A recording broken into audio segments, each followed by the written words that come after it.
Ohayo minasan, ketemu lagi dengan Iris di channel Animonia. Halo guys, welcome back again dengan pembahasan serial Boku no Hero Academia di sini. Oke, kali ini Iris pengen ngebahas quirk. Ya, sebagai power system, gak akan ada habisnya lah ngebahas quirk di serial Boku no Hero Academia. Berbagai quirk emang sering diperlihatkan ke kita. Ada yang kuat, ada yang kurang berguna, ada yang unik, bahkan sampai kalau kita rasa itu tuh nyeleneh. Itu juga ada. Nah, untuk sekarang aku pengen ngajak kalian untuk ngebahas 7 quirk yang lumayan ribet buat digunakan, baik secara konsep sampai resiko yang tinggi dalam mengendalikannya. So, quirk apa sih yang kita maksud?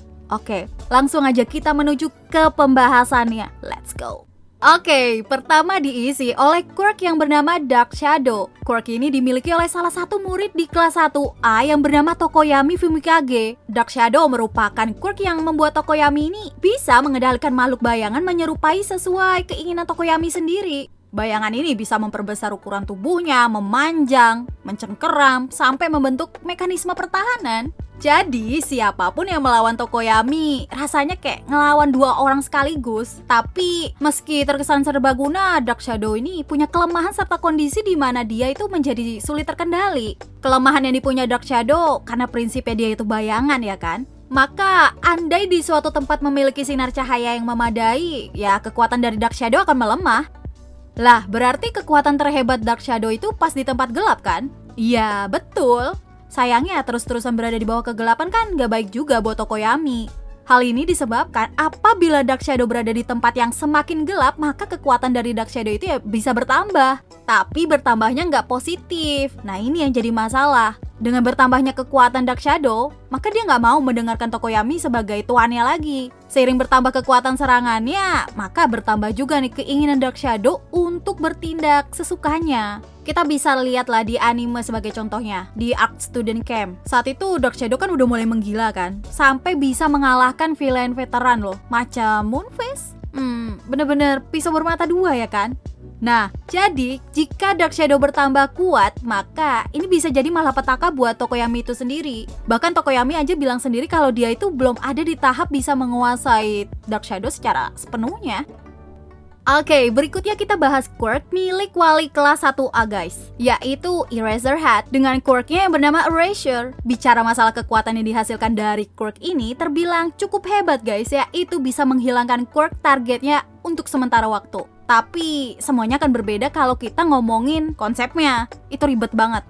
Bahkan syarat pengaktifan quirk ini juga nggak kalah ngerepotin. Konsep quirk ini adalah menghilangkan quirk faktor yang ada di dalam tubuh seseorang. Wait. Emang quirk factor itu apa sih? Oke gini, simpelnya quirk factor itu kayak sumber suatu quirk seseorang itu berasal.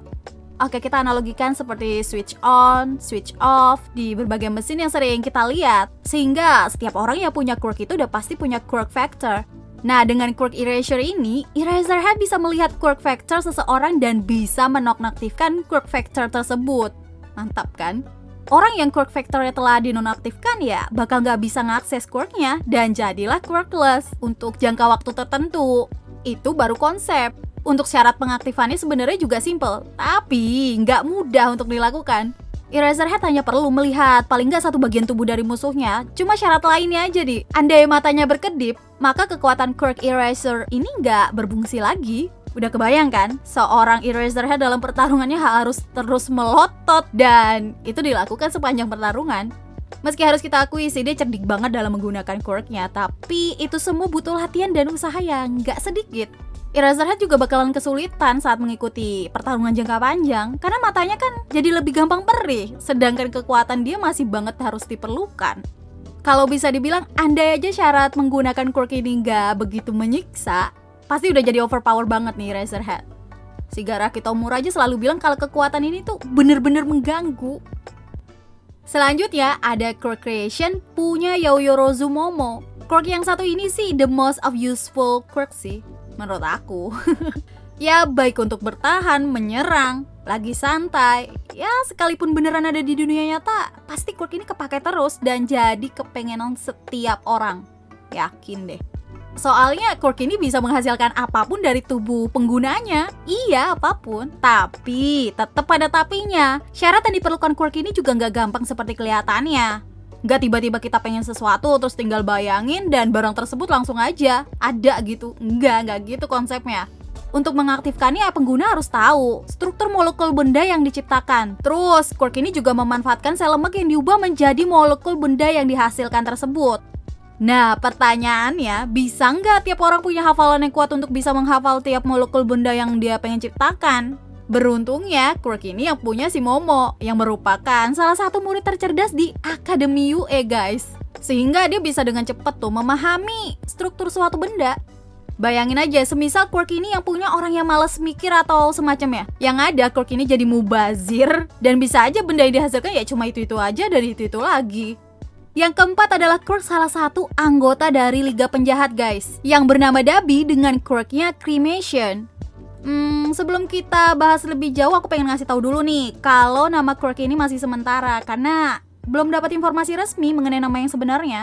Tapi yang jelas sih, kekuatan yang dihasilkan dari quirk Cremation ini bener-bener dahsyat sih, dan bikin panas juga soalnya. Sama halnya dengan quirk Hellflame milik Endeavor, quirk Cremation ini juga bisa membuat penggunanya bisa mengeluarkan api. Tapi api yang dihasilkan dari quirk Cremation ini jauh lebih panas dari api biasanya guys. Malahan api dari quirk ini berwarna biru dan saking panasnya itu udah kayak kompor. Kalau dari kata Mbak Google sih katanya ini api bisa mencapai suhu 1500 derajat Celcius. Kebayang kan panasnya kayak apa? Makanya Dabi itu punya daya serang yang cukup kuat dan daya hancur yang hebat juga. Ya namanya kekuatan yang besar, pasti resikonya juga gede dong. Nah, efek samping dari quirk Cremation ini, panas dari api yang dihasilkan itu berdampak ke tubuhnya Dabi. Tubuh Dabi itu bisa menjadi sangat nggak toleran dengan apinya sendiri. Alhasil, andai kekuatan ini digunakan berlebihan, yang ada bisa membakar sekujur tubuhnya si Dabi. Makanya kita diperlihatkan tubuh Dabi yang penuh dengan luka-luka. Quirk rumit yang masuk ke daftar kita selanjutnya adalah Permeation milik Mirio Togata. Kekuatan yang dihasilkan dari quirk ini yaitu bisa membuatnya menembus berbagai benda absolut ketika mengenai tubuhnya. Bisa dibilang ini bermanfaat banget untuk menyerang, karena dia bisa menyelinap ke bawah tanah dan ke tembok-tembok. Dan baik juga sih digunakan ketika untuk bertahan, karena dia bisa nggak perlu nih menghindari serangan, melainkan serangan tersebut ya bakalan nembus gitu aja ngelewatin badannya. Tapi sepadan dengan kekuatan yang dihasilkan, efek samping kekuatan ini lumayan ngeri guys. Karena dalam keadaan Mirio yang sedang mengaktifkan kekuatannya, bisa bikin dia ketarik sama gravitasi ke dalam tanah, seolah hilang ditelan bumi. Bahayanya lagi ketika dia menonaktifkan kekuatannya saat tengah melewati benda padat, maka tubuhnya langsung ditolak ke permukaan. Karena massa tubuhnya nggak bisa timpang tindih dengan massa benda lainnya. Coba bayangin semisal dia ketarik ke bawah tanah, pas dia coba menonaktifkan dia langsung kepental dan bisa bikin dia cedera parah. Makin repot lagi dong.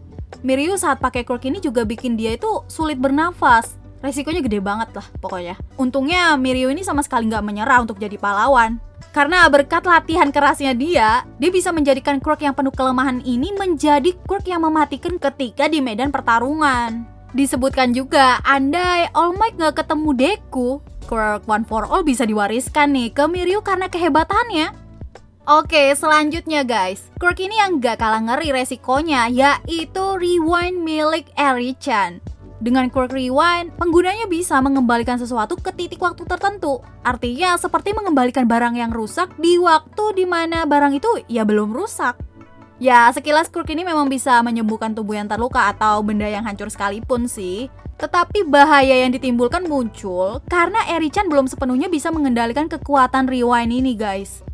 Akibatnya, Eri-chan malah bisa mengembalikan kehadiran seseorang di titik waktu dimana orang tersebut tidak ada. Simpelnya, dia ini bisa bikin orang hilang dalam sekejap. Ngeri banget kan? Nah, kekuatan ini berasal dari akumulasi energi yang ada di tanduknya. Semakin besar tanduk yang ada di kepala Eri-chan, maka semakin menandakan kekuatan yang besar.